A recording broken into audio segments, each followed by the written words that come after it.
भगती में बड़ा है सकती, कंधे पे लेके कवरिया साथी, चलेला राजा जी हमार।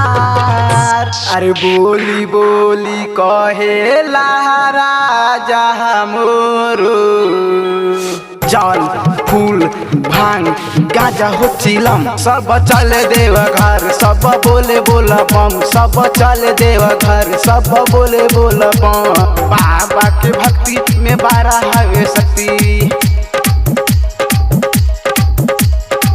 बाबा के भक्ति में बारा हवे शक्ति, कंधे पे लेके कवरिया साथी, चलेला राजा जी हमार। अरे बोली बोली कहेला राजा मोरो, जल फूल भांग गाजा हो चिलम, सब चले देव घर, सब बोले बोल बम, सब चले देव घर, राजा बोले बोल बम। अरे जल चढ़ाए आवतानी ए बाबा, सब चले देव घर, सब बोले बोल बम,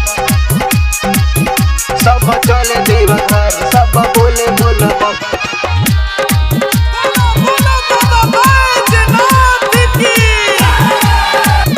सब चले देव घर, सब बोले बोल बम,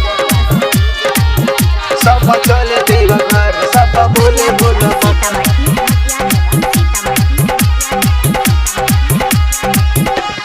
सुल्तानगंज से तलेई के जल हो, लेई के जल हो, लेई के जल हो, चलेला राजा जी बोलत बम हो, बोलत बम हो, बोलत बम हो। सुल्तानगंज से तलेई के जल हो, चलेला राजा जी बोलत बम हो।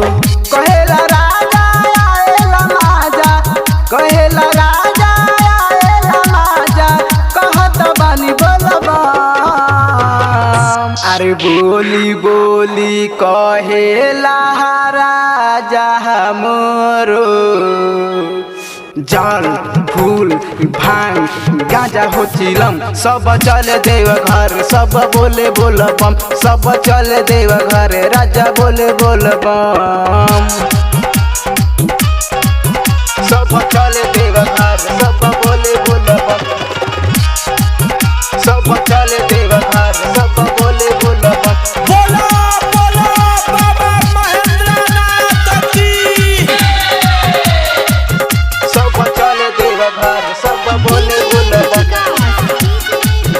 सब चले देव घर, सब बोले बोल बम।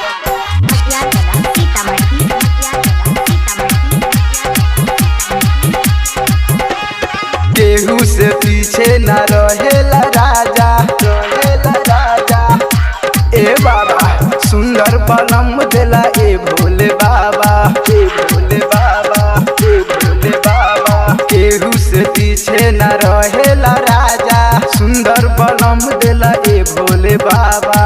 रंजित दीवाना हो गावता रे गाना, रंजित दीवाना हो गावता रे गाना, लिखी लिखी हो पर में। अरे बोली बोली कहेला राजा मोरो, जल फूल भांग गाजा हो चिलम, सब चले देव घर, सब बोले बोल बम, सब चले देव घर, राजा बोले बोल बम। अरे जल चढ़ावे आवतानी ए बाबा।